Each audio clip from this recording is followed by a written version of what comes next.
Les gens arrivent maintenant à intégrer, à n'être plus comme les victimes, mais les témoins juste de ce qui se passe. Regarder l'histoire, parce que les gens ne sont pas les problèmes. Il y a des problèmes, il y a les gens. Essayer de se distancer avec le problème et regarder le problème et traiter le problème au lieu de traiter la personne. Alors, bonjour à tous et bienvenue dans cette interview de Couleurs d'Haïti. Aujourd'hui, c'est une interview vraiment spéciale et très très importante pour Haïti et je pense aussi plus largement pour d'autres pays dans le monde. Alors, le thème de cette interview, c'est comment refaire communauté à partir de traumas collectifs. Et donc nous allons parler de l'utilisation de l'approche narrative collective et des arts après le génocide au Rwanda. Alors pour parler de ce thème vraiment important et intéressant, j'accueille aujourd'hui Adélite Mukamana, qui est docteur en psychologie clinique et spécialiste en recherche et prévention en situation de génocide. Elle est cofondatrice du centre de guérison Guérouka et elle est également elle-même une survivante du génocide. Alors, j'accueille donc Adélite pour pouvoir discuter de tout cela. Alors, bonjour Adélite Mukamana et bienvenue sur Couleurs d'Haïti. Bonjour Nadia, merci beaucoup pour l'invitation, pour l'occasion aussi. Ben voilà, est-ce que vous pouvez vous présenter et présenter le contexte dans lequel vous travaillez? Oui, je m'appelle Adélite Mukamana, je suis psychologue, psychothérapeute au Rwanda. Je travaille avec les Rwandais dans un contexte post-génocide parce que le Rwanda a traversé le génocide perpétré contre les Tutsis en 1994. Et j'ai travaillé beaucoup, à peu près 15 ans avec les survivants du génocide. Après, j'ai travaillé avec d'autres communautés, notamment des communautés qui ont aussi perpétré le génocide au Rwanda, dans les associations qui, qui luttent contre le génocide, mais aussi qui veulent construire la paix durable. Donc, voilà, ça fait 20 ans maintenant que je travaille dans les associations différentes. Maintenant, je travaille avec aussi le ministère de la Santé pour, euh, pour les approches communautaires qui a été développées au sein des communautaires, mais qui le ministère veut bien intégrer dans le programme du ministère de la Santé, division de la santé mentale. Vous travaillez dans un contexte assez difficile puisque, comme vous dites, le génocide a eu lieu déjà il y a quelques années, mais les conséquences sont toujours là. Alors, Ouais. le génocide que le peuple rwandais a vécu est un trauma collectif qui a évidemment autant affecté les victimes, mais aussi les bourreaux. Alors, comment travaillez-vous avec ces deux publics que tout oppose? Parce que c'est Euh, quand même très particulier. ouais. Peut-être que pour commencer, quand j'ai commencé mon travail, je travaillais avec des survivants du génocide dans une association des rescapés du génocide. C'est une association collective des associations des rescapés du génocide, IBOCA. Littéralement, ça veut dire souviens-toi. Et dans cette association, quand j'ai commencé à travailler, c'était dans un contexte gachacha. Gachacha, c'est une juridiction traditionnelle, donc, qui a été empruntée dans la culture, comment les Rwandais avaient l'habitude de résoudre les problèmes de conflit. Et c'était un mélange, enfin, mixte de la justice conventionnelle telle qu'on le connaît et aussi de la traditionnelle de comment le Rwanda avait l'habitude. Et c'était un dispositif qui a été mis en place dans les communautés. C'était un panel ce que nous appelons les intègres des- de la communauté qui étaient là pour juger ceux qui ont commis le génocide, mais aussi en présence des survivants du génocide.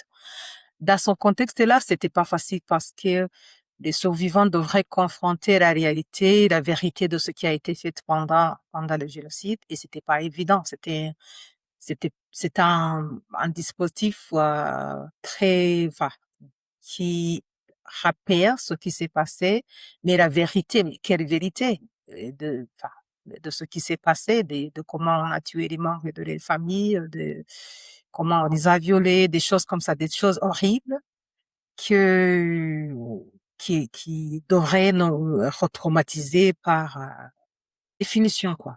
C'était un dispositif retraumatisant, mais aussi, bon, la vérité qui devrait être dite, parce que aussi les rescapés avaient envie de connaître ce qui s'est passé, de connaître là où ils ont jeté les corps, de leur et de les enterrer aussi en dignité. Donc, il y avait la contradiction entre vouloir, vouloir la justice, mais aussi confronter le trauma du génocide. Et là, quand j'ai commencé, c'était en 2006. Et en tant que survivante du génocide aussi, c'était pas évident parce que moi aussi, je faisais partie de ceux qui allaient euh, entendre ce qui se disait, confronter aussi la vérité de ce qui se disait, mais aussi prendre le recul en tant que thérapeute et accompagner les survivants du génocide. Peut-être que je dirai après comment, en tant que jeune qui a été formé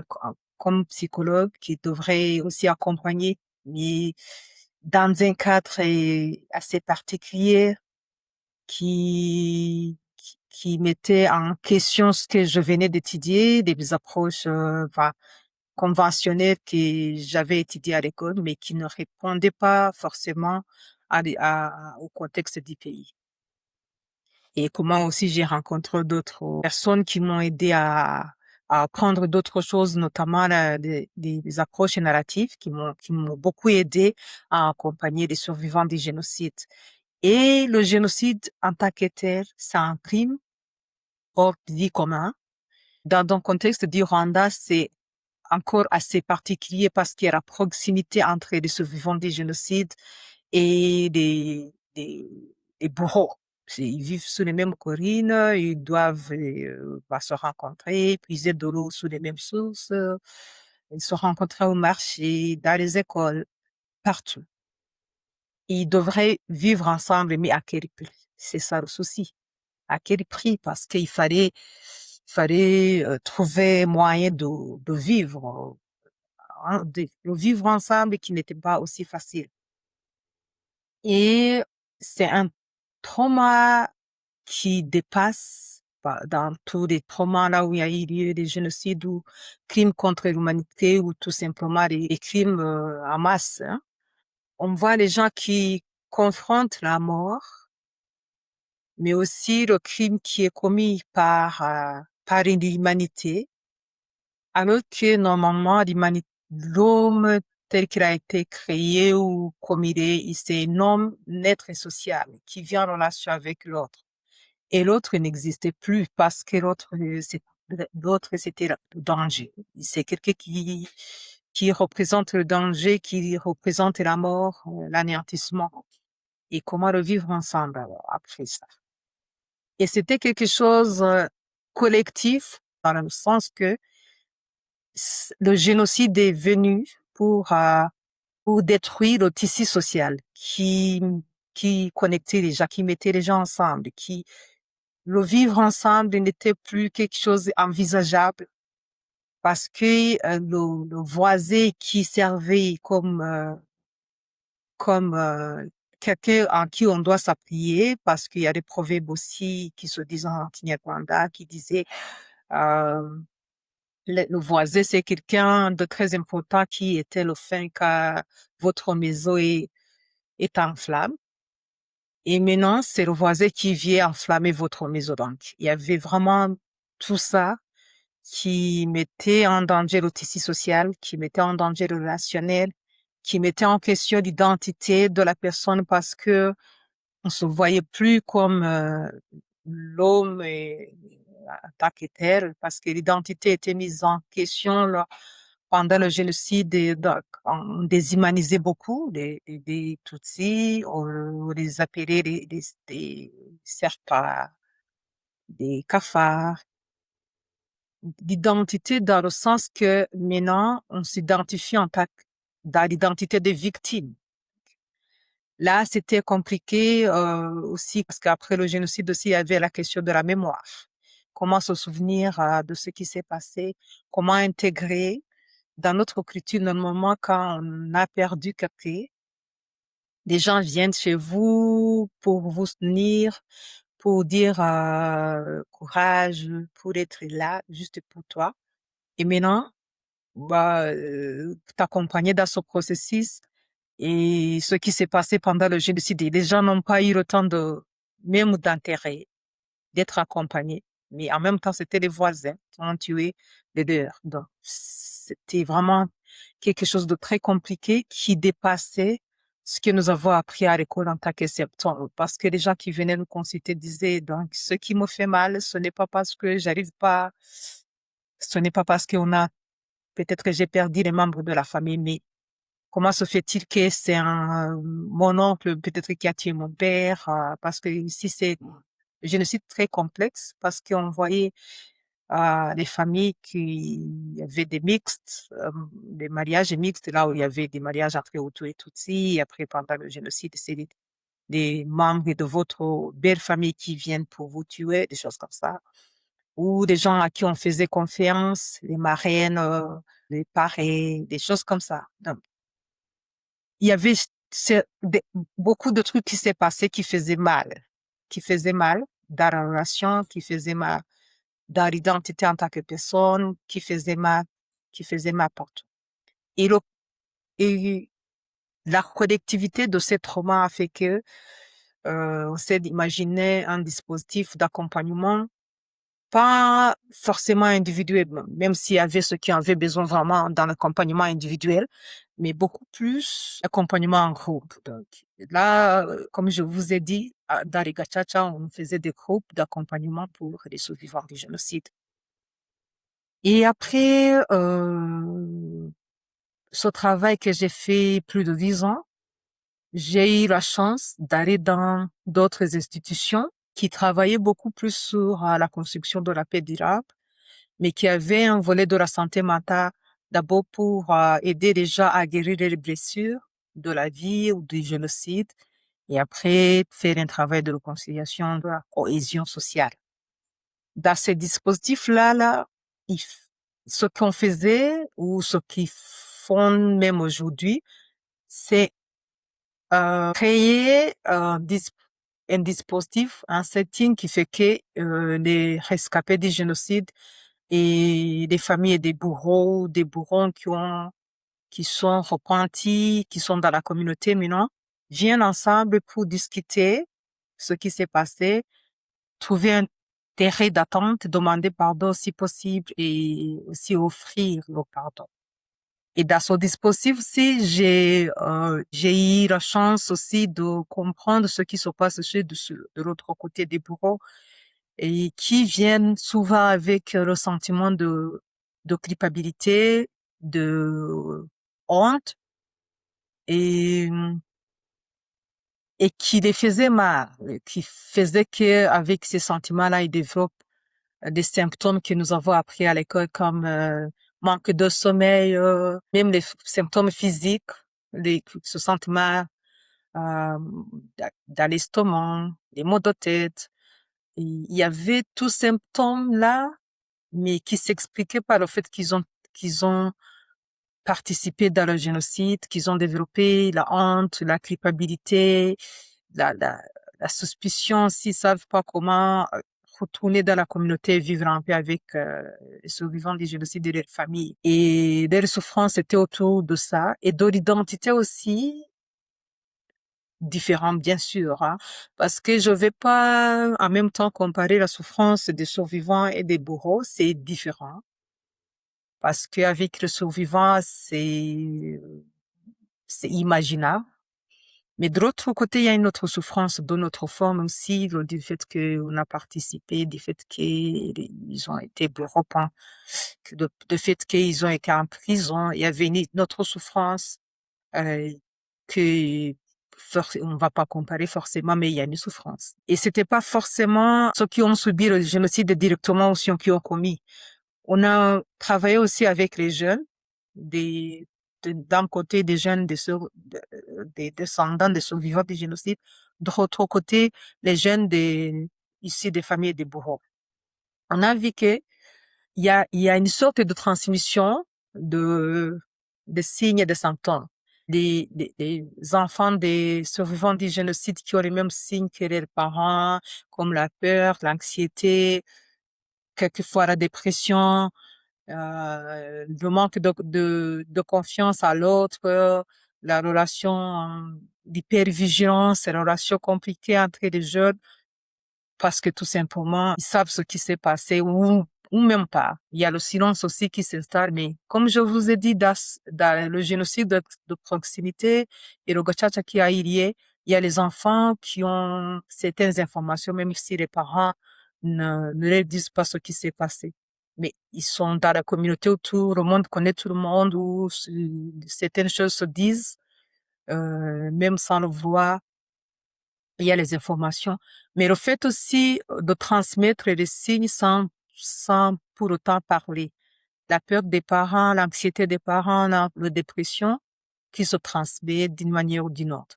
De l'autre côté, il y a aussi les enfants des bourreaux qui ont la honte, qui portent la honte de ce qu'ils n'ont pas fait, qui portent la culpabilité du fait que les parents ont participé dans le génocide.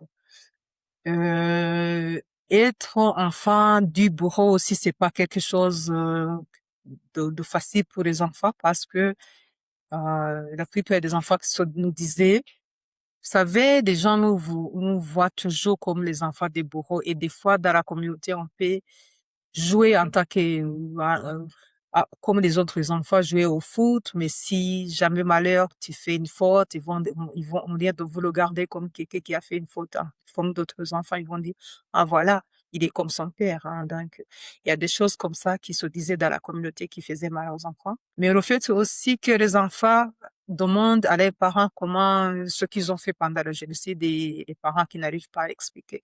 Tout ça, c'était de quelque chose pas aussi facile pour les enfants à porter. Il y a toute la complexité du génocide, il y a des cas aussi euh, assez particuliers, des femmes qui ont été violées pendant le génocide, qui ont eu des enfants, les enfants issus du génocide avec les problèmes identitaires en tant qu'enfants, qu'on considère comme les enfants des bourreaux, excusez, alors que pour eux, ce sont des victimes et la communauté qui le considère comme les enfants des bourreaux hein, et les mamans aussi il y a une ambivalence des enfants qui rappellent à les mamans ce qui s'est passé. Donc, il y avait toute la complexité dans la communauté qui faisait que il fallait chercher quelque chose pour accompagner. Je disais qu'il y avait une souffrance de ces enfants qui sont considérés par la communauté comme des enfants des bourreaux, alors qu'ils sont considérés comme les enfants victimes du génocide. D'ailleurs, ils vivent avec les mamans victimes aussi du génocide. Il y avait aussi l'ambivalence parce que des fois, il y a un manque d'amour maternel. Les mamans qui voient les enfants comme le souvenir de ce qui s'est passé.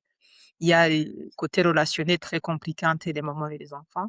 Donc, il y avait toutes ces choses-là qui ont fait que euh, on voulait accompagner ces personnes, soit différemment, dans des groupes différents, ou ensemble, parce qu'il y avait aussi des groupes où on trouvait les bourreaux et les victimes ensemble pour les aider à essayer de reconstruire les liens sociaux qui ont été détruits par le génocide, mais aussi trouver un espace De protégé, sécurité. voilà, protégé, Mmh. et, ouais, un espace protégé pour parler de ce qui s'est passé, demander pardon si possible, donner pardon, mettre les mots sur la souffrance en présence de l'autre, hein. Voilà, il y a la reconnaissance aussi des identités victimaires euh, enfin, de l'autre côté pour essayer de regagner des places dans la communauté parce que dans la communauté, les bourreaux sont des bourreaux, hein, donc ils ont perdu toutes les autres identités qu'ils avaient, ils sont plus des parents, ils sont plus, voilà, les membres de la communauté, ils disent toujours les bourreaux. Donc, il y avait toutes ces choses-là et c'est pour cela d'ailleurs que moi et d'autres collègues, on a créé une association, Yeruka Healing Center, pour essayer de répondre à certaines de ces questions. Même si je continue de travailler avec le ministère de la Santé, bien sûr, parce que ce que nous faisons dans la communauté, on voudrait aussi que ce soit quelque chose qui inspire des programmes au niveau du ministère.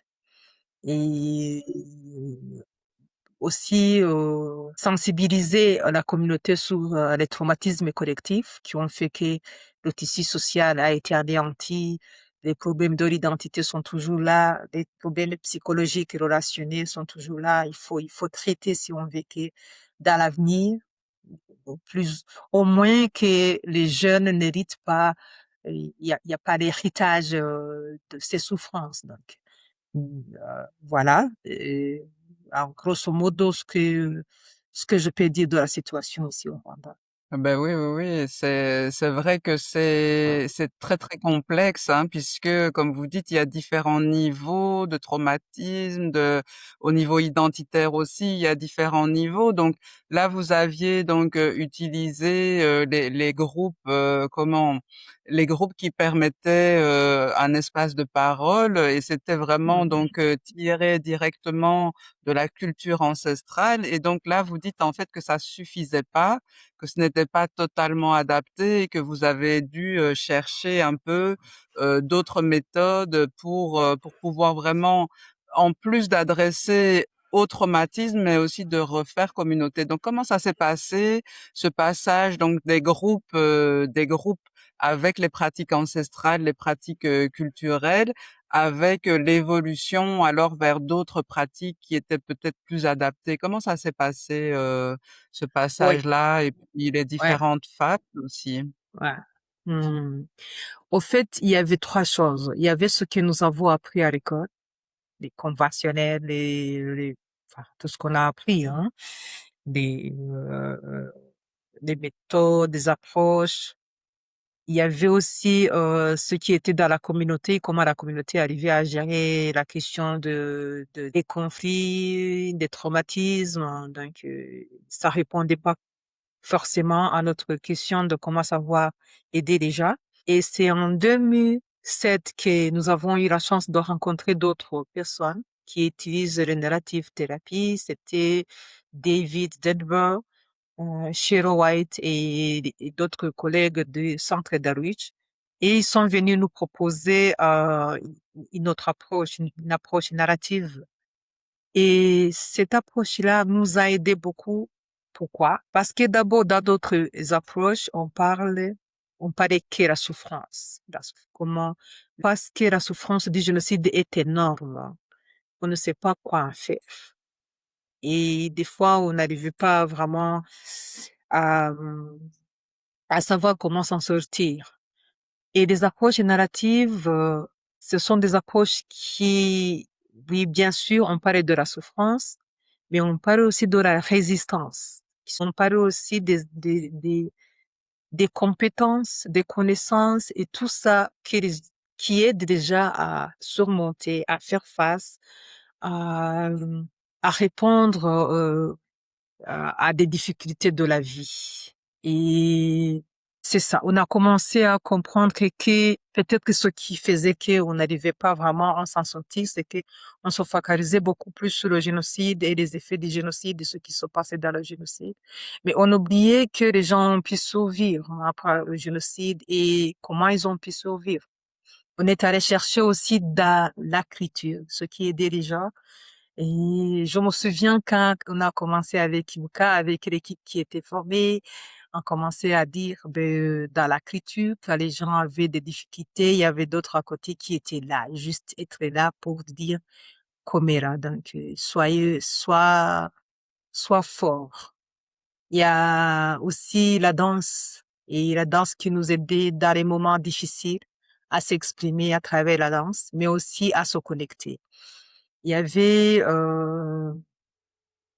du fait que on a hérité parce que des fois quand on se souvenait de ceux qui ont été tués pendant le génocide, on ne se souvenait que de la tragédie, du génocide. On oubliait des, des héritages des parents, comment ils étaient braves, et comment ils arrivaient à gérer les problèmes, parce que le problème, c'était pas seulement pendant le génocide, comment ils arrivaient à gérer, comment ils ont appris à gérer les crises, des choses comme ça. Et quand on était, les moments, les meilleurs souvenirs que nous avions, en travaillant sur nous en tant que thérapeute, on a appris aussi à aider les autres à travailler leurs compétences et leurs connaissances. Et ça a aidé beaucoup. Ça a aidé beaucoup parce que et, d'abord, ça ôte le poids de toujours parler de la souffrance, mais il y a une autre histoire. Il y a une autre histoire. Il y a l'histoire de la souffrance, mais il y a aussi l'histoire de la résistance. Comment on fait? Il y a aussi notre ligne de l'histoire qui n'est pas forcément le génocide. Le génocide était là, était lourd à porter, était lourd à parler, mais il y a aussi d'autres choses. Il y a des gens qui nous disaient, moi, j'ai survécu parce que j'arrive à nourrir mes enfants. Oui, oui, Même oui, oui. apprendre la force d'aller à l'hôpital, de parler à une amie, parce que des fois on oublie que malgré le chaos, il y a quelqu'un qui est resté, qui veut prendre soin. Il y a des gens qui n'arrivaient pas à faire confiance, qui n'arrivaient même pas à créer d'autres liens, alors qu'il y avait des gens à côté, des amis qui étaient là pour aider. Mais si on ne veut pas être aidé, c'est difficile déjà. Tout ça, ça nous a aidé beaucoup à reconstruire ce que je disais, les liens pas forcément liés entre bourreaux et victimes, mais les liens en tant qu'humains, donc même entre les survivants du génocide au départ. Les liens, on trouve l'espace où on va parler de notre souffrance, pas seulement de Bien sûr. notre souffrance, mais aussi de notre compétence, de notre connaissance, de notre legacy, d'héritage, tout ça Oui. ensemble et voir ce on peut en faire. Il y a aussi la prière, hein. Il y a des gens qui disaient la prière nous aide beaucoup parce que ça nous aide à s'accrocher à l'être suprême, suprême qui nous aide à, voilà. Et c'est à partir de ça, des croyances, des traditions que les gens se disaient, ben bon, je peux pardonner. Le Mhm. pardon, ça veut pas dire forcément pardonner à mon bourreau. Pardonner, ça veut dire lâcher tous ces émotions, ces sentiments-là qui faisaient que j'arrivais pas à respirer parce que tout le temps je pense à bourreau, à ce qui s'est passé. Mais je lâche la vengeance, je lâche le sentiment de haine, je lâche le sentiment d'anxiété, je lâche. Des gens arrivaient à lâcher tout ça. Ça, c'était le commencement du pardon, se pardonner à soi-même pour pouvoir respirer. Et c'était une façon aussi de commencer quelque chose qui pouvait nous aider aussi à pardonner l'autre si jamais il demande pardon. Ou tout simplement, s'il ne demande pas pardon, ne pas porter le poids de toujours penser que, voilà. Et prendre la force aussi de faire face parce que il y avait des fois où les gens avaient même peur de vivre sous les mêmes collines alors qu'ils n'avaient pas le choix. Le fait de se dire, oui, il y a la paix globale, comme les autres vivent, la paix sur l'étendue du pays, et je voudrais récupérer ma paix propre de l'intérieur. Et là, ça a aidé beaucoup dans ce processus. Et ça a créé d'abord des liens entre les survivants et les survivants. Et après, les survivants, les autres membres des communautés.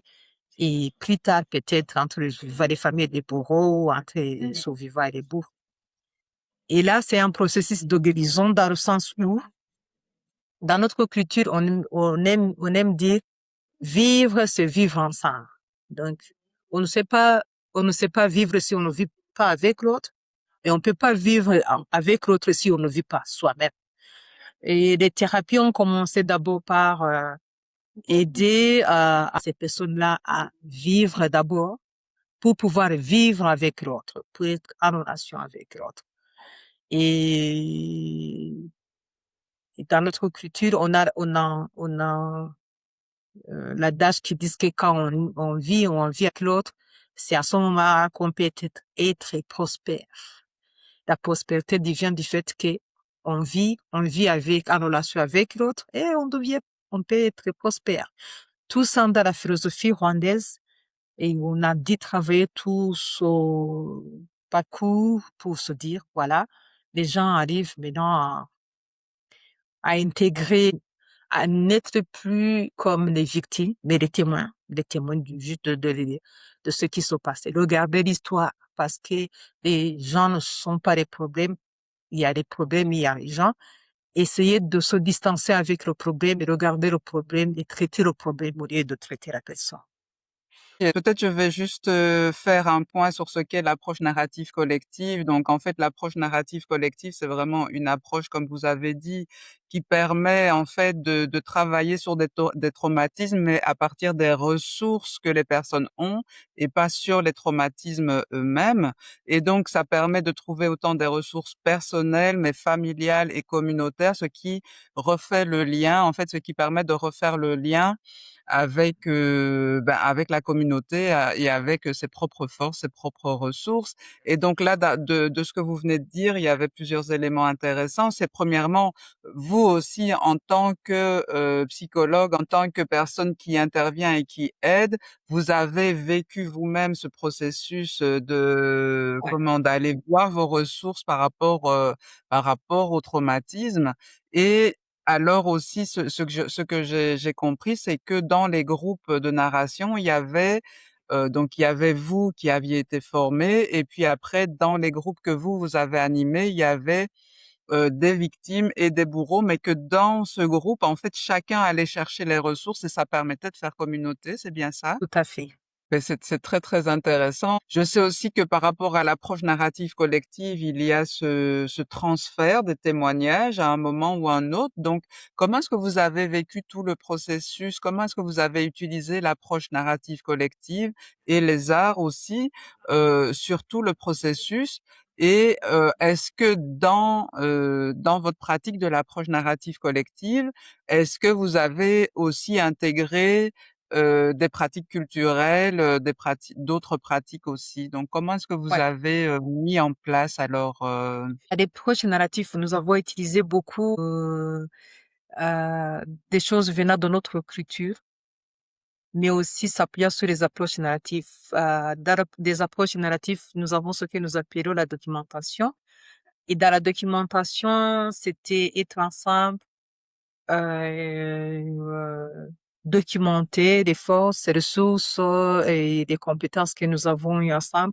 Chacun avait un papier où il disait des choses et il y avait quelqu'un à côté qui prenait notes. Et dans ces notes-là, on pouvait créer une chanson par rapport à ce que nous avons écrit dans la documentation collective, ou tout simplement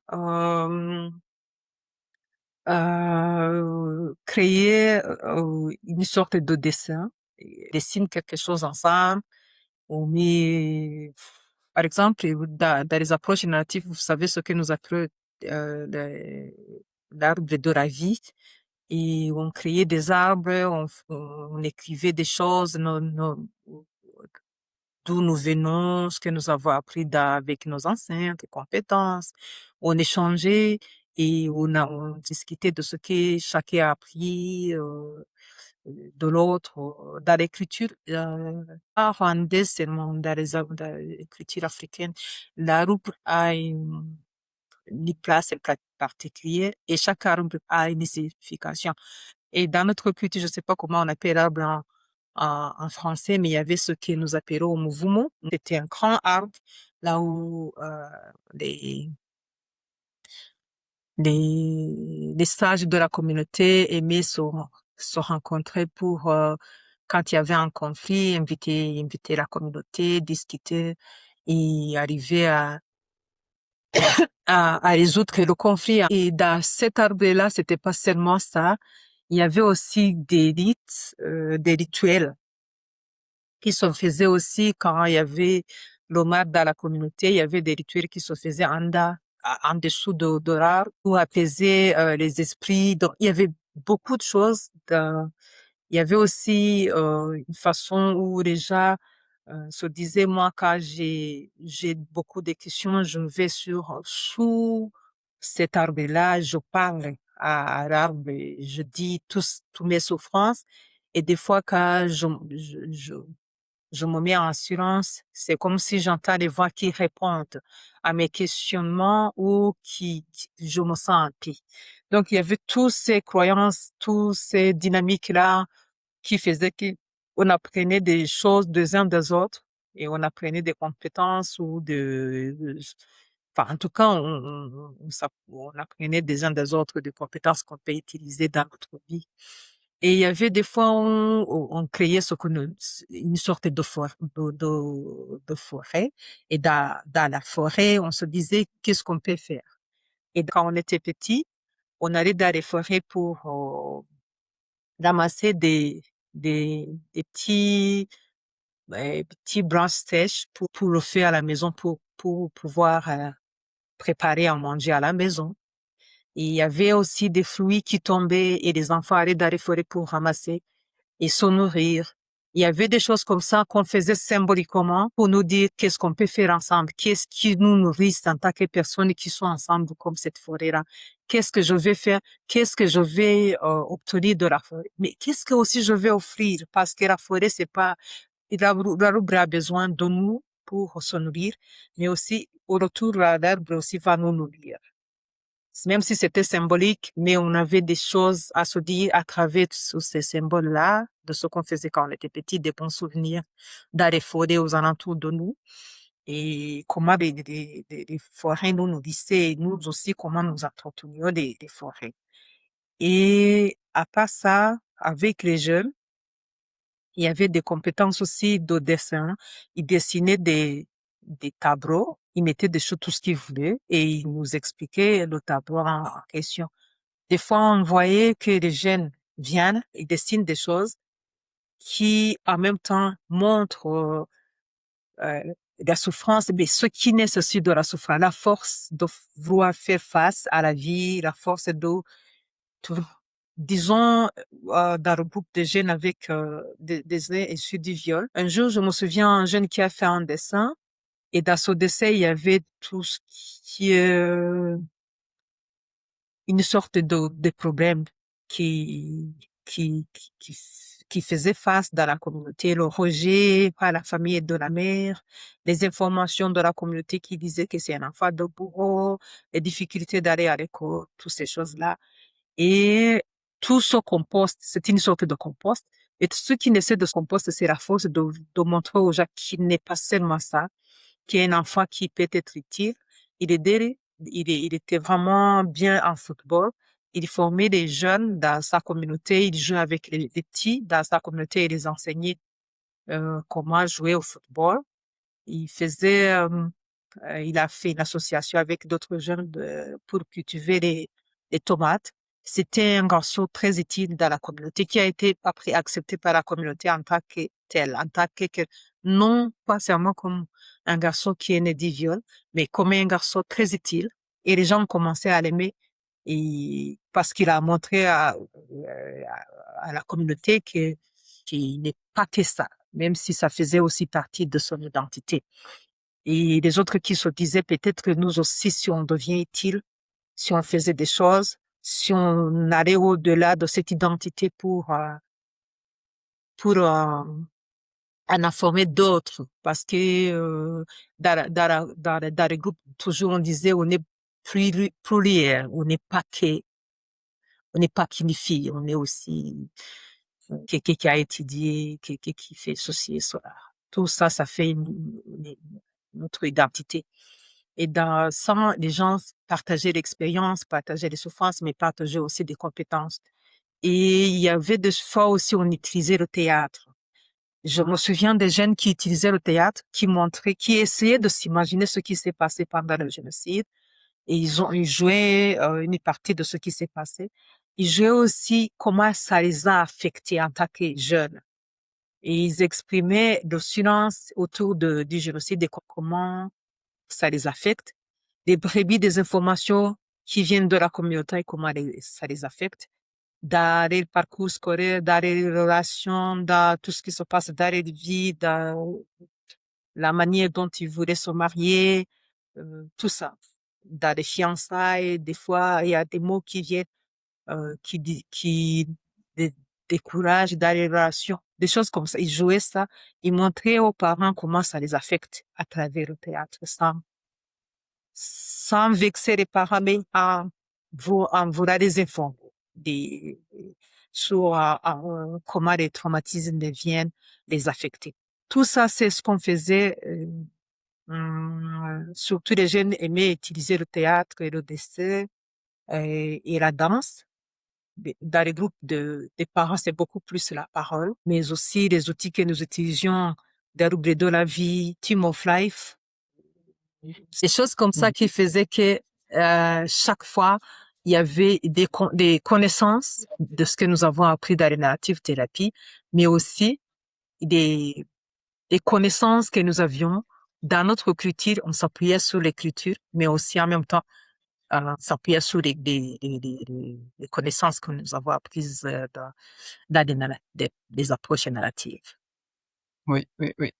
Et là, vous avez dit quelque chose d'intéressant, c'est que quand vous parliez de la forêt, vous disiez, ben voilà, donc la forêt nous apporte, mais nous devons apporter quelque chose en retour à la forêt. Et donc ça, le fait de se reprendre, de reprendre une identité dans laquelle on peut apporter quelque chose à d'autres ou à quelque chose d'autre, ça Mm, crée un mouvement aussi, qui va vers la guérison des traumas aussi. tout Donc à fait. comment est-ce que vous avez mis en place, ce processus de redevenir contributeur dans la société, de redevenir contributeur, donc voilà, comment est-ce que ça s'est mis en place à partir du travail que vous avez fait et voilà, des différentes actions qui ont été menées à ce moment-là?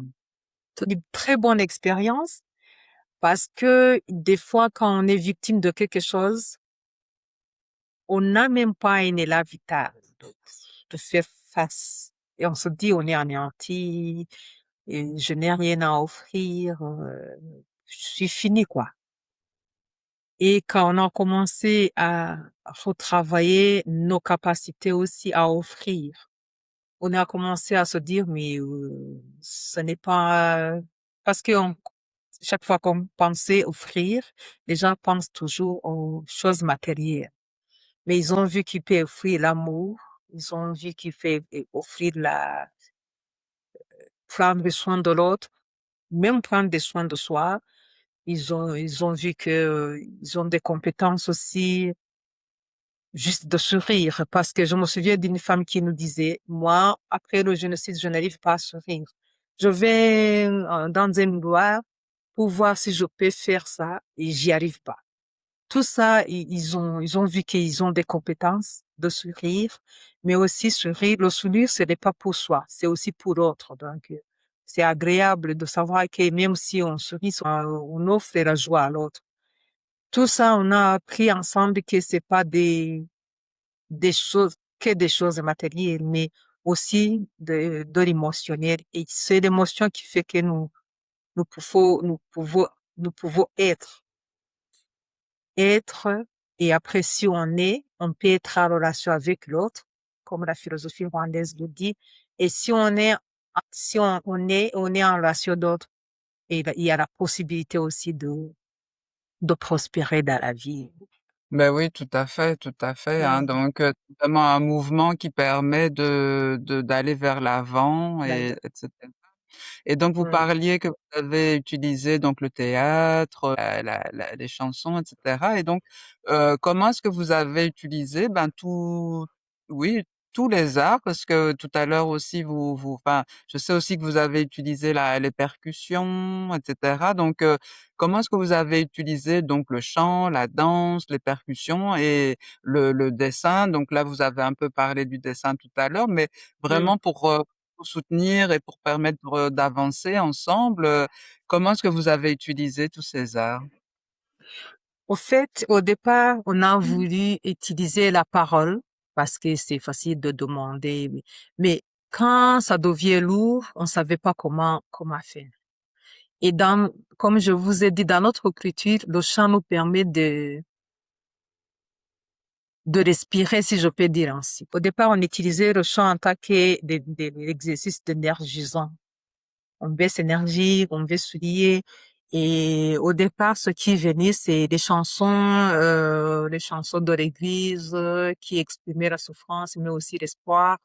Et après, c'est les chansons culturelles qui exprimaient la joie, mais aussi comment les gens arrivaient à faire face quand il y avait des difficultés, des choses comme ça. Et moi, ce que j'ai vu, parce que c'était vraiment au départ, c'était dans une sorte de action, de réflexion, de recherche, parce que c'est pas quelque chose il y avait des choses qui se créaient spontanément. Et après, on réfléchissait comment on peut les utiliser dans nos groupes en tant que thérapeute. Et des fois, j'arrivais à dire, oui, c'est vrai qu'on venait de chanter une chanson qui nous disait que peut-être que la bravoure de nos ancêtres.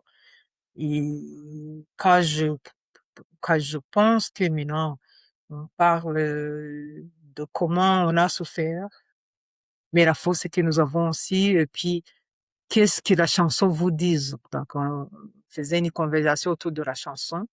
Et ça, à partir de la chanson aussi, on pouvait apprendre des choses. Pas seulement l'énergie, de s'énergiser, mais aussi d'apprendre des compétences, de comprendre comment les gens s'exprimaient, des choses comme ça. Même avec ce que nous dessinions, c'était ça. On disait, et la forêt, qu'est-ce que la forêt nous dit? Et qu'est-ce que nous faisions avec la forêt quand on était petit? Et les gens commençaient à dire des souvenirs. Quand on était petit, on allait à la forêt pour ramasser des branches sèches. On revenait à la maison pour préparer à manger. On accueillait des fruits là-bas. Mais il y avait des moments aussi où on avait des pratiques. On a ici même toujours au Rwanda, on a des pratiques communautaires que nous appelons Umuganda. Umuganda, c'est vraiment des activités de la communauté. On va ensemble une fois le mois. On nettoie partout les routes. Donc, on fait des choses comme ça.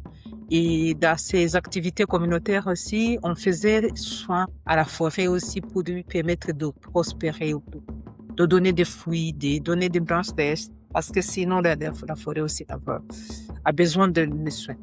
Et à partir de la forêt, on disait, mais aussi nous sommes comme ces arbres-là, comment prendre soin des uns des autres.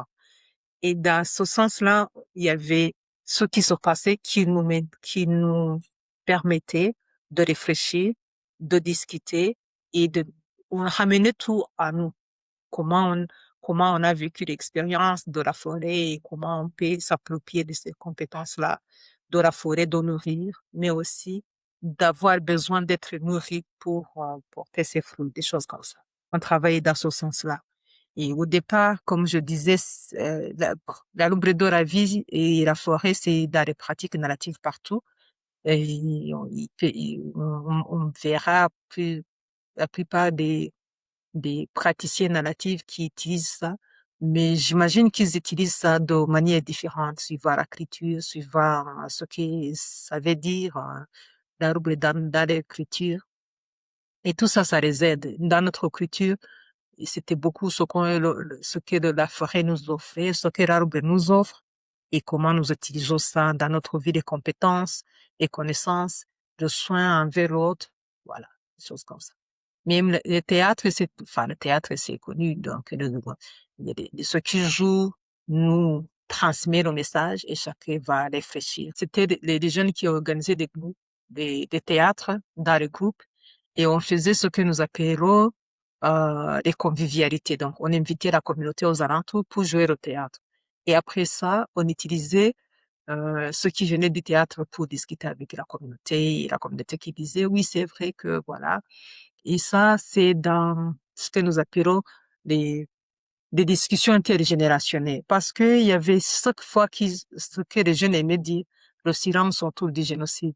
Et on invitait la communauté pour que les enfants jouent, mais en tant que thérapeute aussi, après le jeu, on invitait la communauté à la réflexion. Il y avait des choses, il y avait des choses comme ça dans ce que nous faisions en tant que thérapeute, dans les échanges intergénérationnels.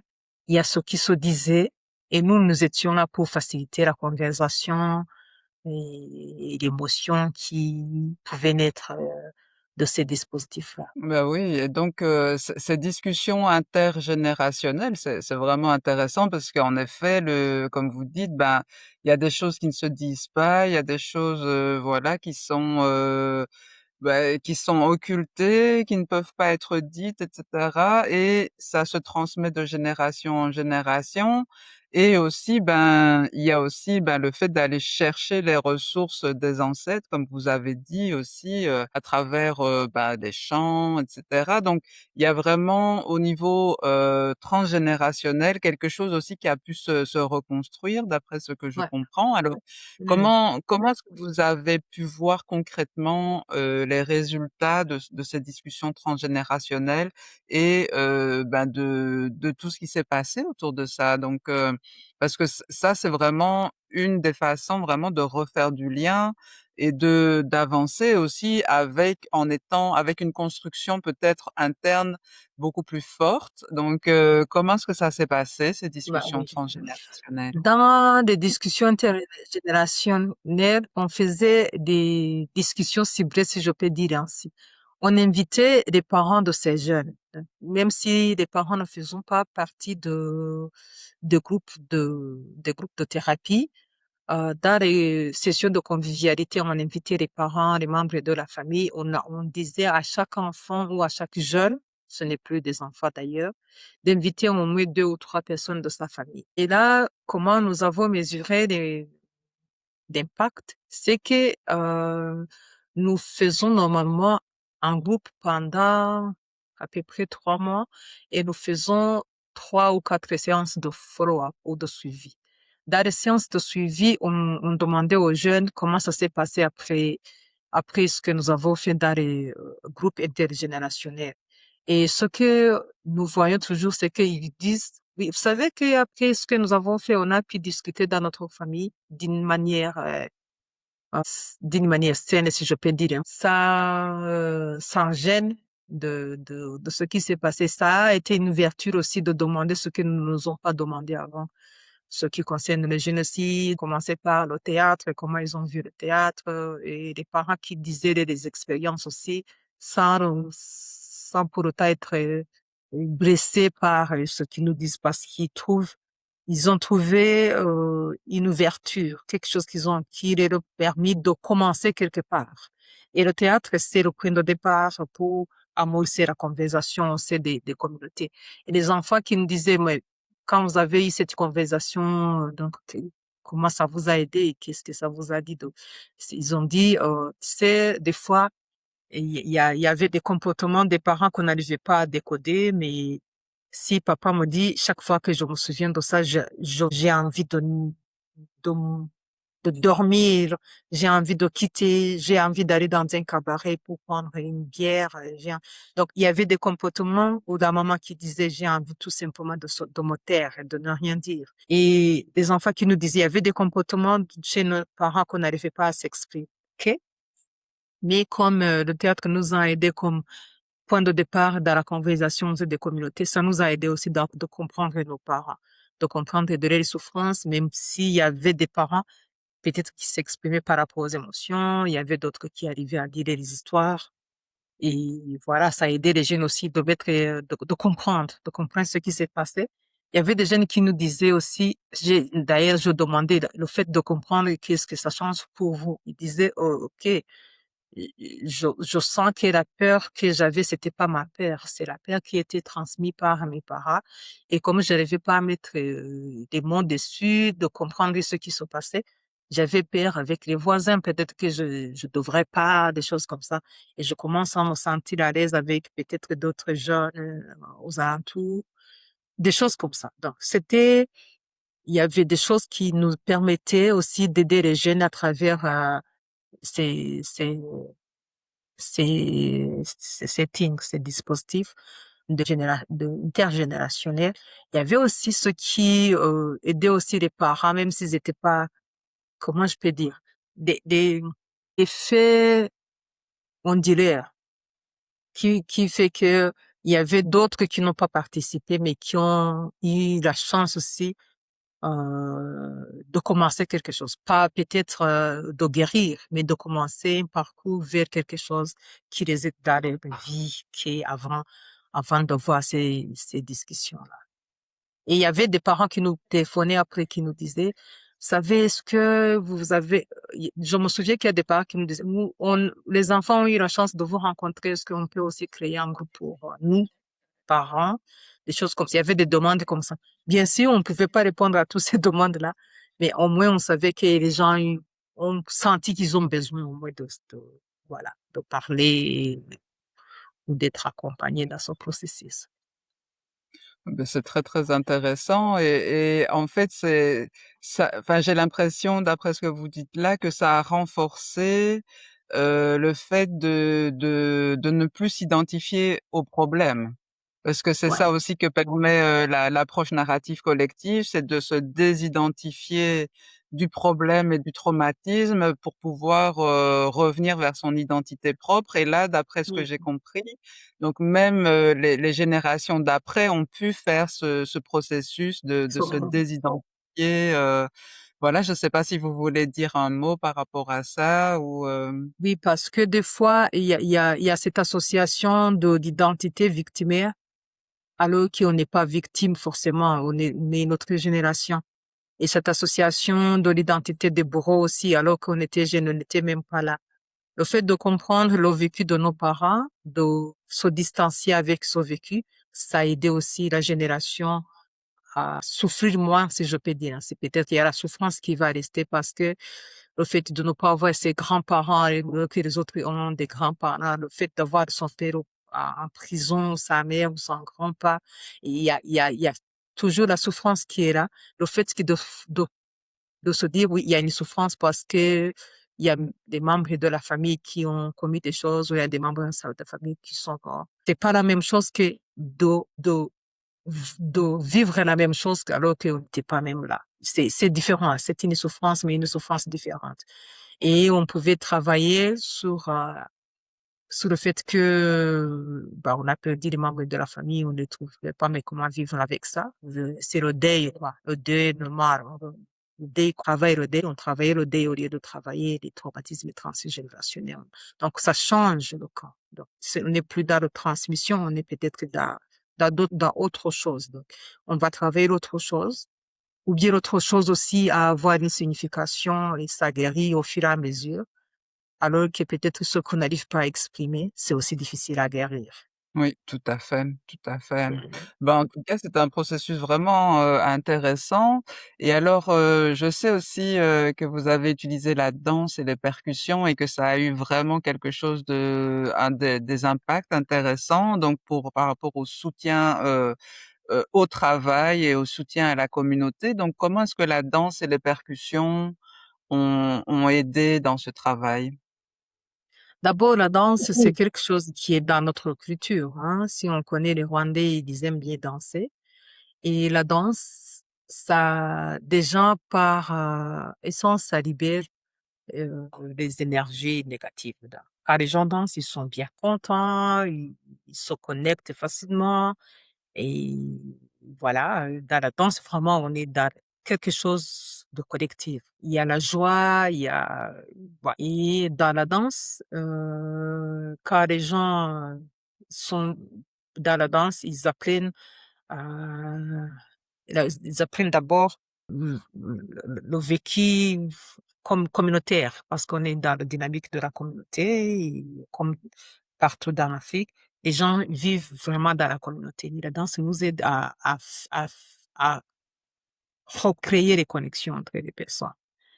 Et c'est pas la danse seulement parce qu'on danse de quelque chose, on danse d'une chanson. Les chansons que nous dansons aussi, c'est un message que des fois c'est l'amour, d'autres fois c'est la sagesse, d'autres fois ça ne veut rien dire, c'est juste pour s'amuser. Et c'est ça vraiment, ça crée le lien entre les danseurs, les gens qui battent le tambour parce qu'il y a sur le tambour. ceux qui chantent, il y a la joie d'être ensemble, de faire quelque chose ensemble. Et les danses, c'était dans les cérémonies pour fêter la vie, la cérémonie pour fêter, euh, en tout cas, la danse était partout, là où il y avait la joie. Et après, il y a les vieilles. J'aime bien les vieilles qui me disaient, vous savez, quand on était à la maison, on sentait qu'on vieillissait. Alors qu'ici, on danse, on se sent jeune. Donc, c'est quelque chose de bien pour le fait de se sentir jeune, de sourire, alors qu'on n'arrivait pas à sourire, de se connecter avec l'autre. Parce que d'abord, pour danser, il faut choisir une chanson. Et chaque fois qu'on choisissait une chanson, on demandait à quelqu'un qui a choisi la chanson de nous dire une histoire à propos de la chanson. Et chaque fois, il disait, peut-être c'est une chanson où quand mes parents étaient contents, ou mes oncles, quand on était ensemble en tant que famille, pendant les cérémonies, peut-être de fin d'année, on dansait ça, on était ensemble, on avait une conversation. Il y avait des souvenirs, des bons souvenirs par rapport à ça. Et, et voilà, ils partageaient ça. Et au lieu de se souvenir, parce que, parce qu'en tant que thérapeute, on avait un objectif par rapport à ça au lieu de se souvenir quand les membres de notre famille ont été exterminés, ils se souvenaient aussi des moments ensemble où c'était bien. Et de ce qu'ils prenaient de ces gens-là.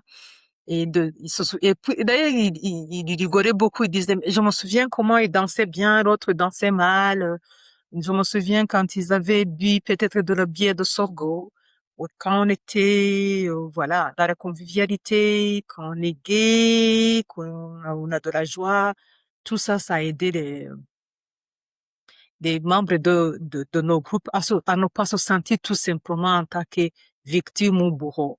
Se sentir aussi les gens qui ont vécu, même avant. Dans la temporalité aussi, c'était quelque chose de très important dans cette dynamique de groupe. Ben oui, oui, oui, et c'est très important puisque aussi passer par le corps, ça permet aussi de libérer des émotions, etc. Et donc là, ben voilà, c'était aussi de se reconnecter à la joie, à des souvenirs positifs, donc ce qui est très Oui. très important aussi. Et alors en fait, vous m'aviez dit aussi que pour pouvoir avancer par rapport au fait de refaire communauté et au fait de guérir les traumas qui pouvaient être guéris, en fait, vous avez créé des nouvelles formes de famille après le génocide, donc pour pouvoir reconstruire sa vie. Donc, comment est-ce que ça s'est passé et quelles étaient ces nouvelles formes de famille que vous avez pu créer avec les personnes avec lesquelles vous avez travaillé, puisque voilà, ça partait des souvenirs heureux où les personnes étaient toujours là, la famille était toujours entière et enfin voilà, était entière et dans la joie peut-être. Et puis il y a eu le génocide et puis après donc la reconstruction de nouvelles familles. Donc comment ça s'est passé ce processus-là? Parce que c'est quand même très particulier. Il y avait deux choses, si je peux dire ainsi. Il y avait des familles spontanées. Spontanées dans le sens que si on invitait des gens dans les groupes de thérapie, surtout les gens, les adultes ou les gens qui vivaient dans les communautés, et entre eux, spontanément, ils créaient des liens, ils créaient des connexions et ils commençaient à se dire, maintenant j'ai une famille, le groupe en tant que famille. D'autres familles, par contre, c'était des nouveaux des autres familles qui sont créées au niveau des écoles. Et dans ces familles-là, c'était des familles qui imitaient les familles conventionnelles, papa, maman et les enfants. Et au niveau des écoles, ouais, il y a des familles on les appelait les ARG, les associations des étudiants rescapés du génocide. Et dans ces familles-là, il y avait, on mettait ensemble peut-être dix jeunes. Et dans ces jeunes, il y avait, on choisissait ce qui va être papa, celui qui va être père, celui qui va être mère et des enfants de cette famille. Le nom, c'était un mot kinyarwanda, mais symbolique.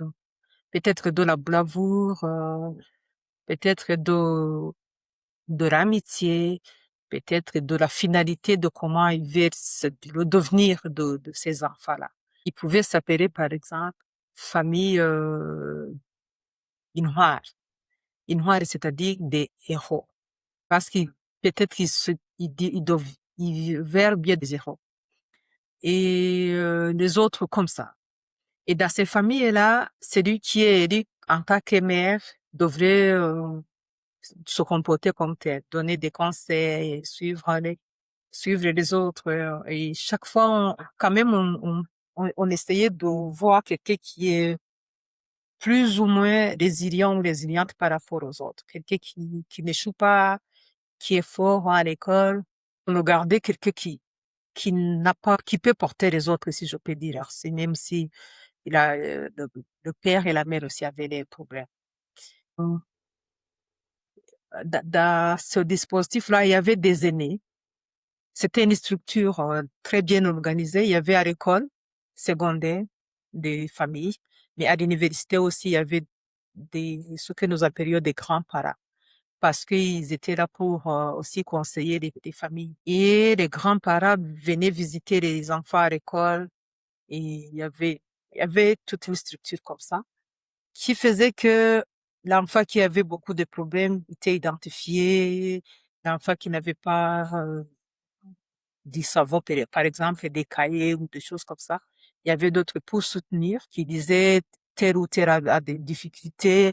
Il y avait aussi facilité pour le plaidoyer parce que c'était facile d'identifier ces enfants, de les accompagner.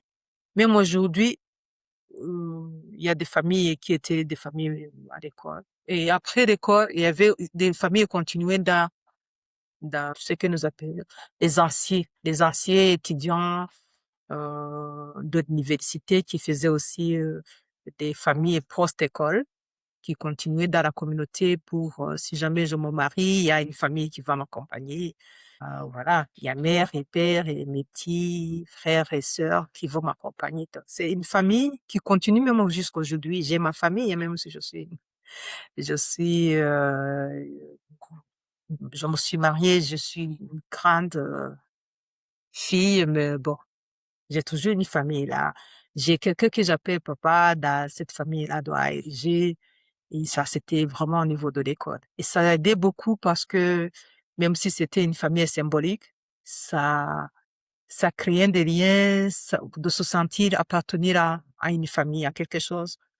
Et voilà, à ne pas se sentir seul. Se dire que si jamais j'ai besoin de quelque chose, je peux m'appuyer à ma famille, à mes petits et mes grandes sœurs ou grands frères dans cette famille-là. Et que j'ai toujours quelqu'un dans cette famille en tant que mère. Moi, euh, j'ai eu la chance d'être enfant quand j'étais à l'université. Et je, crois- toujours celui qui était père à l'époque, je l'appelle père. Et ce qui était ma mère à l'époque, je l'appelle mère. Donc, voilà. Ah oui, c'est très, très intéressant et en fait, ce système de nouvelles familles, comment est-ce qu'il s'est mis en place? Est-ce que c'était les directions des écoles? Est-ce que c'était d une Non. organisation extérieure? Est-ce que ça s'est fait naturellement, parce qu'il y a Ça eu s'est fait quelqu'un qui a eu naturellement. Ça s'est fait ah oui. naturellement après le génocide. Ceux qui étaient à l'université à l'époque ont pensé comment ils vont aider ceux qui étaient à l'école secondaire. Et là, elle a déjà été créée par des étudiants de l'université à l'époque de l'université du Rwanda et qui ont proposé ça parce qu'il y avait beaucoup de difficultés aussi de gérer ces enfants-là, qui ont proposé les structures au niveau des écoles. On a commencé par quelques écoles et puis voilà, ça a devenu quelque chose. Ils ont créé aussi une association, l'une des associations de Ibuka. Ibuka, je vous ai dit que c'est une association, des autres associations de survivants du génocide. Et ALG aussi, c'était l'une des associations d'Ibuka qui est vraie aux écoles secondaires et à l'université. Et comme il y avait une association collective des associations Ibuka, et c'était facile de travailler avec Ibuka, Ibuka qui était au niveau national. de plaidoyer pour les associations des étudiants et des élèves au niveau des écoles. Et les écoles ont accepté qu'il y a des familles et des ALG au niveau des écoles. OK, OK. Mhm. Et ben, peut-être vous pouvez parler un peu plus de Ibuka. Ceux qui connaissent pas Ibuka, c'est une association collective des associations de survivants du génocide. Donc, dans l'Ibuka, il y a des associations comme ALG, Association des étudiants élèves rescapés du génocide. Il y a JALG, les anciens de l'école secondaire. Il y a AVEGA, Association des veuves du génocide. Il y a AOSEM, Association des enfants chefs de ménage. Il y a beaucoup d'associations avec, voilà. Et l'IWUKA est le collectif de toutes ces associations. IWUKA aussi a des branches au niveau international. Vous allez entendre l'IWUKA France, l'IWUKA Belgique, l'IWUKA Amérique. Partout, il y a des rescapés parce que l'objectif primordial de l'IWUKA, c'est le plaidoyer et la justice et mémoire. Et c'est débouqué partout dans le monde, hein. Et là où il y a des survivants, il y a toujours des bouquins pour les plaidoyer. Maintenant, vous allez voir que Ibuka est beaucoup plus de mémoire parce qu'il y a beaucoup de ceux qui dénient le génocide. Il y a beaucoup de la justice parce qu'il y a beaucoup des bourreaux qui se trimballent enfin, sur différents continents. Voilà. IMUCA, c'est une association, en tout cas, il est au collectif des associations des survivants des génocides au Rwanda et à l'international. Et par rapport à ce que vous avez pu mettre en place, il y a aussi ce que vous avez appelé le rôle de morale. Alors, je ne sais pas très bien comment est-ce que ça s'est mis en place, ce rôle de morale dans les groupes collectifs, et comment est-ce que vous avez mis à profit en fait ce rôle de morale. Comment ça s'est passé? C'était quoi exactement? Oui, bon, il y avait, quand on a commencé, comme je vous ai dit, dans la formation narrative, avait, on était là, savait pas quoi faire, parce que c'était dans le dispositif Gachacha, on était au moins fatigué de travailler sur les traumas, d'arriver pas à travailler, des choses comme ça. Et quand on a commencé avec les formations narratives, euh, quand on se sentait fatigué, on a élu la personne qui va nous énergiser. On a appelé le moral person, le personnel moral. Et il était chargé, et c'est pour cela d'ailleurs que vous verrez après que nous allons utiliser la danse, les chansons et toutes ces choses-là, parce que c'est ça a commencé comme ça. On dansait, on chantait quand on se sentait pas bien, et après on faisait une réflexion par rapport à ça. Voilà. C'est comme ça qu'on a élu Romuald Passon et ce n'est pas lui qui était chargé de chercher les chansons. Il pouvait tout simplement dire, euh, il, il était comme quelqu'un qui devrait amener ça, tout simplement. Il pouvait dire, Adélie, tu vas nous chanter quelque chose. C'est moi qui chante, mais c'était la personne en charge avec ça. C'était plutôt quelqu'un qui était en observateur et quand il voyait un signe de fatigue, il intervenait pour dire, bah voilà, peut-être que là, maintenant, c'est un moment où on peut amener une chanson ou amener autre chose. C'est ça que vous dites, en fait, c'est quelqu'un qui était un peu en observation et qui pouvait intervenir. Voilà, tout à fait. Vous avez bien compris, oui. Ah C'était la oui, personne d'accord, comme ça, yeah, qui d'accord. vérifiait qu'on allait bien, qui nous proposait et enfin de prendre soin de nous dans le groupe, qui proposait de se reposer, qui vérifiait aussi qu'on allait bien, qui voilà, qui invitait les gens à dire comment ils se sentiraient mieux. Peut-être que je proposais une chanson, une danse, quelque chose comme ça. OK, mais c'est très Mhm. intéressant et est-ce que vous aviez défini d'autres rôles dans ces groupes ou bien il y avait seulement le rôle moral ou bien est-ce qu'il y avait d'autres rôles Ouais, aussi? ouais. Je me souviens que nos formateurs de Darwich étaient surpris de voir que nous avons choisi aussi quelqu'un de discipline. Si on va dans la pause, il y a quelqu'un qui va nous dire il est temps de retourner, s'il y a le bruit qui n'est pas nécessaire pendant les formations. On avait aussi le discipline person qui était chargé de ça et qui nous disait, chez nous, il y a beaucoup de démocratie, puis voilà, des choses comme ça. Et nous, qui a mis en place quelqu'un qui chargeait de discipline et on respectait ça. Ouais.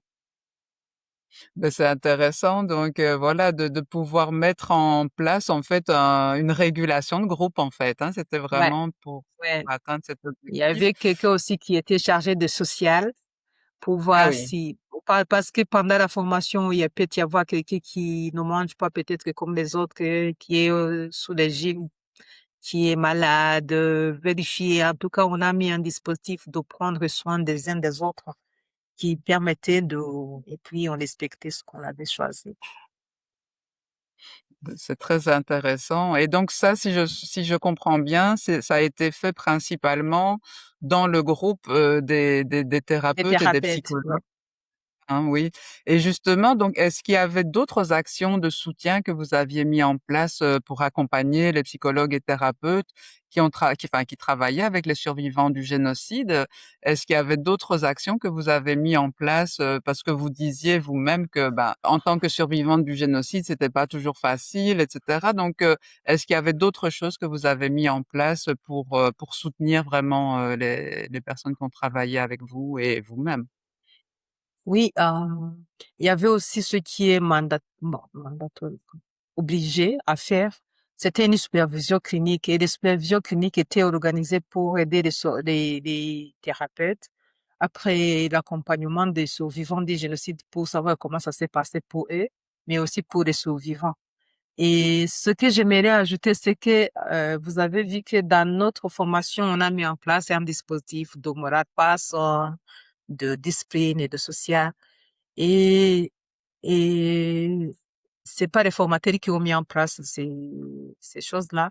Et pendant que nous animions les groupes aussi, on demandait aux groupes comment voudraient que ça soit organisé.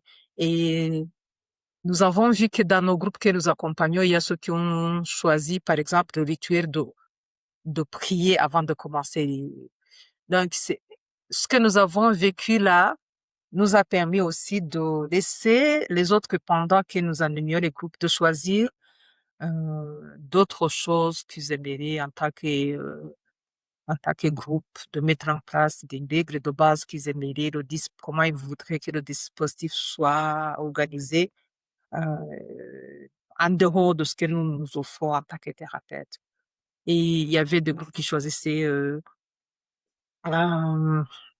de prier avant de commencer, et, des exercices énergisants, quelqu'un qui va se charger de ces exercices.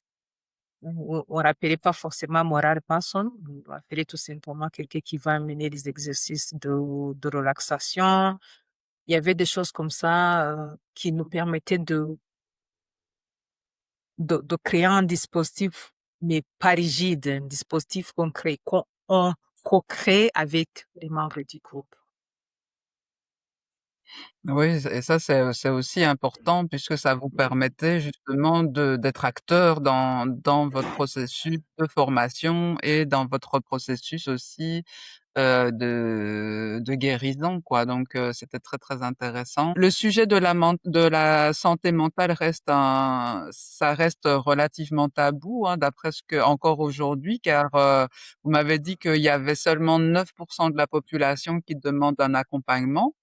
Et donc comment est-ce que vous travaillez dans ces conditions? Puisque le génocide s'est passé il y a quand même longtemps, donc et pourtant il y a que 9% au jour d'aujourd'hui qui font une demande d'accompagnement. Mais vous m'avez dit aussi qu'il y a eu une grosse évolution puisqu'en 2018 c'était la moitié. Donc comment est-ce que ça s'est passé et comment est-ce que vous travaillez dans ces conditions où les personnes ne sont pas vraiment conscientes de l'importance de la santé mentale? Alors qu'il y a eu vraiment des traumatismes graves et qu'est-ce qui vous a permis aussi de doubler les personnes en demande d'accompagnement? Hmm. Oui, c'est vrai que même si on parle de données pour ça, il y a une évolution, hein, parce qu'avant, dans 5 ans, parce qu'ils ont fait je pense que c'est en 2018, c'était 5 seulement. Maintenant, ça a doublé. C'est mécontent, même si on sait que c'est encore peu. Mais il y a d'abord la volonté politique de vouloir aider les gens qui ont la souffrance, des problèmes de la santé mentale, qui fait que partout, même dans la division de la santé mentale, il y a une très bonne volonté, non seulement de travailler en tant que ministère de la Santé, mais aussi d'intégrer d'autres partenaires de la société civile, et qui fait que ils œuvrent ensemble pour mobiliser la population, pour sensibiliser la population au problème de la santé mentale. Et avec cette volonté aussi, il y a l'appui du ministère qui fait que les expériences qui ont été faites au niveau de la communauté, si ils ont suivi une voie rigoureuse, scientifique, et d'approuver les approches. Et les approches peuvent être intégrées aussi dans ce que le ministère utilise pour le moment. Et avec tous ces efforts-là, on arrive maintenant, on continue de sensibiliser la communauté. Il faut pas oublier que dans les groupes au niveau des communautés, les gens, quand on les met ensemble, et par exemple parce qu'ils sont euh, au départ, ils sont survivants du génocide, ils pensent pas qu'ils ont une souffrance mentale parce que c'est pas des concepts. Il y a déjà la discrimination et le stigma autour de ce concept qui fait que voilà. Et les gens, en les sensibilisant, c'est beaucoup plus euh, ils sensibilisent sur le bien-être. Donc, quand on dit que c'est le cerveau, comme on dit le foie ou d'autres organes, les gens vont continuer à penser qu'il faut soigner cet organe-là. Alors que si on disait problème de la santé mentale, les gens ne disaient n'est plus comme les autres, si je peux dire, hein. La communauté commence à comprendre, mais il y a aussi d'autres qui aident dans ce sens-là, sur le bien-être déjà. Il y a des thérapies basées sur la foi qui étaient données au niveau des églises et tout ça. On sensibilise aussi les membres des églises à comprendre que c'est vrai que la foi aide, mais qu'il faut se faire soigner aussi. Donc, il y a la sensibilisation sur différents niveaux. On espère toujours que les gens vont comprendre que la question de la santé mentale. Il y a beaucoup de bonne volonté au niveau des associations qui aident dans ce domaine-là de la santé mentale. Et on loue beaucoup la bonne volonté aussi de l'État de vouloir aider les gens sur tous les niveaux. Maintenant, on a les services de la santé mentale au niveau de la communauté et au niveau des centres de santé.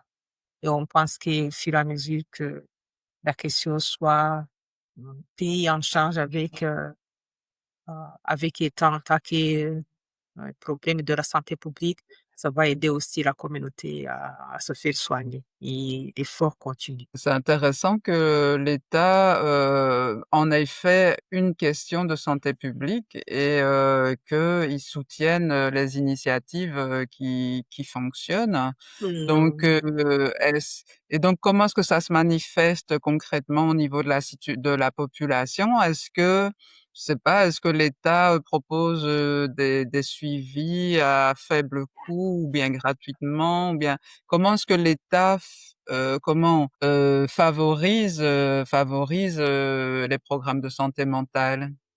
Ouais. Déjà, c'est quelque chose enfin, je dirais pas nouveau, mais il y a toujours la bonne volonté d'améliorer ce qui se font. Et nous avons la chance que récemment, au niveau de l'État, nous avions ce que nous appelons les agents communautaires qui avaient l'habitude normalement ou qui fonctionnaient comme les agents qui aidaient au niveau de la communauté sur d'autres questions comme la malaria, le sida, l'accompagnement des femmes des femmes enceintes, des choses comme ça qui étaient bien organisées, bien établies au niveau de la communauté. Et ces gens-là, c'est pas les médecins, c'est des membres de la communauté qui ont été formés à ça. Et maintenant, ces gens, agents communautaires, maintenant, ils ont, ils sont aussi formés aux notions de base de la santé mentale. Déjà, c'est une progression parce qu'on voit que depuis qu'on a formé ces gens-là, le ministère aussi a commencé à engager des professionnels de la santé mentale au niveau des centres de santé, ce qui n'était pas avant, ce qui n'était pas là avant. Et aussi, après le génocide, nous avions seulement une hôpital, un neuropsychiatrique, donc maintenant, on a plus de 8 institutions déjà, qui s'occupent de la question de la santé mentale spécialisées à ça. On voit que, à part ça, il y a ceux qui se font aussi par les organisations, comme notre organisation Geruka Healing Center, les autres associations qui œuvrent dans la santé mentale. Nous avons beaucoup des associations ici. Nous avons des ONG locales aussi qui s'occupent. Il y a beaucoup de gens qui sont dans le domaine de la santé mentale. On a toujours l'espoir et on a aussi le Ligue des églises des protestants qui s'intéressent beaucoup aux questions de la santé mentale, alors qu'avant, ils utilisaient que des, la foi seulement. Ils pensaient que prier, ça va aider. Mais non, ils sont tentés d'entrer dans ce domaine. Et tous ces gens-là qui entrent dans ce domaine, on pense qu'ils vont aider, que voilà, euh, on a toujours l'espoir que ça va aider les gens à progresser dans ce domaine et les gens, les Rwandais à comprendre la question de la santé mentale et à vouloir se faire soigner. Bah, c'est très, très intéressant et heureusement que l'État a pu, voilà, soutenir, ces acteurs communautaires et etc. C'est Oui. intéressant. Alors, De la communauté commence, hein. Il ne faut pas attendre que c'est l'État qui commence. Donc, bien sûr, mais bien sûr, hein, et c'est ça, mais d'avoir l'appui de l'État, c'est quand même, intéressant pour, la ouais, durée, quoi, pour aller sur la durée, je pense, hein. ça, Et oui, donc, tout à peut-être, fait. si vous voulez, moi, enfin voilà, pour clôturer, ce serait que vous expliquiez vraiment au jour d'aujourd'hui, qu'est-ce que vous faites dans le centre de guérison Guérouka? Donc, quelles sont toutes les actions que vous menez au jour d'aujourd'hui? Oui.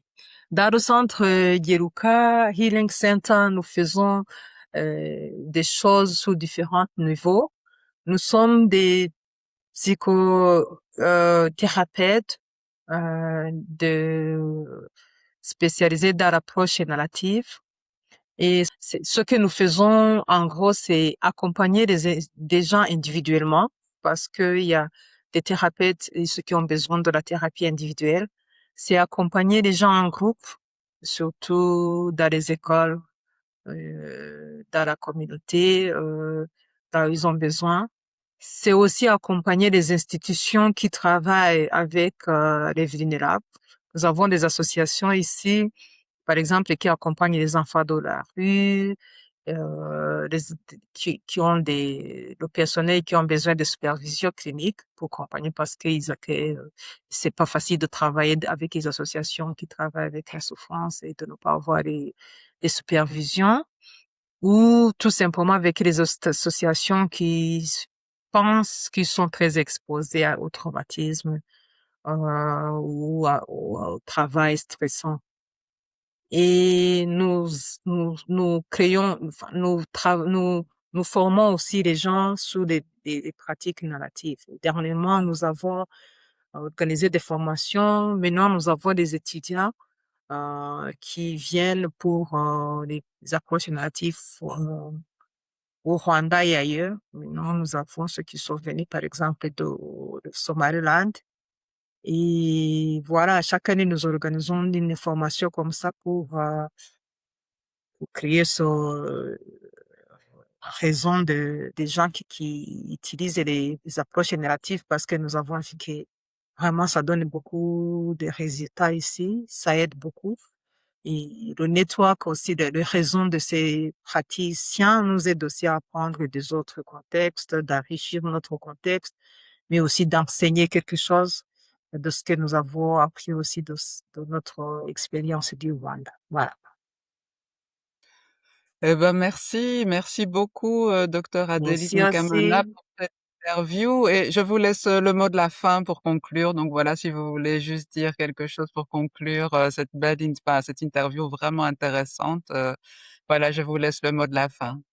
Ah, d'abord, je voudrais remercier Nadia Dor pour cette interview. C'est un honneur de voir quelqu'un qui est là pour nous demander de notre expérience et ceux qui aussi vont entendre notre expérience, nous pensons que ils vont apprendre de quelque chose, comme nous aussi, nous apprenons des choses des autres, que nous aiderions aussi partager notre expérience. Si jamais ça aide dans un autre contexte, c'est déjà ça. Merci beaucoup. Ben, merci à vous, merci. Et donc voilà, donc je pense que vraiment cette interview est très importante pour les Haïtiens puisque ben nous sommes dans une situation où ben il y a un conflit, la population est prise en otage par des groupes armés et pour l'instant ben la situation est toujours catastrophique mais pour penser à l'après, pour penser à comment est-ce qu'on peut guérir tous ces traumas collectifs qui sont en train de se passer. Donc voilà, c'est un témoignage vraiment très, très important, autant pour Haïti, pour les Rwandais qui n'ont pas encore totalement conscience de Ouais, tout ce que vous tout faites à fait. et puis pour le monde entier, partout où il y a des traumas collectifs. Donc merci beaucoup, de cette très, Merci très aussi. riche, interview et à très bientôt. Merci. Bientôt. Oui, c'était un plaisir. Merci.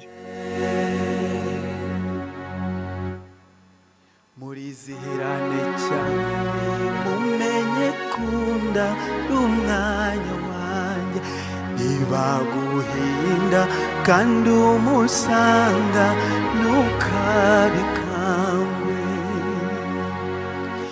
ujye umpamagara nanjye nze tujye tujyana niyashiri n'insazi ururumureba niba kandi usanga ari wowe ujya umuhu ngo ujye unyambaza nkuvure nawe uri umurwa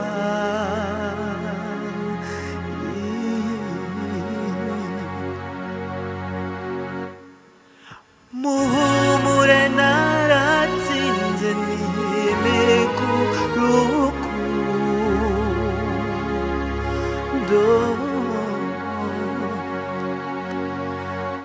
ntihagire ikiba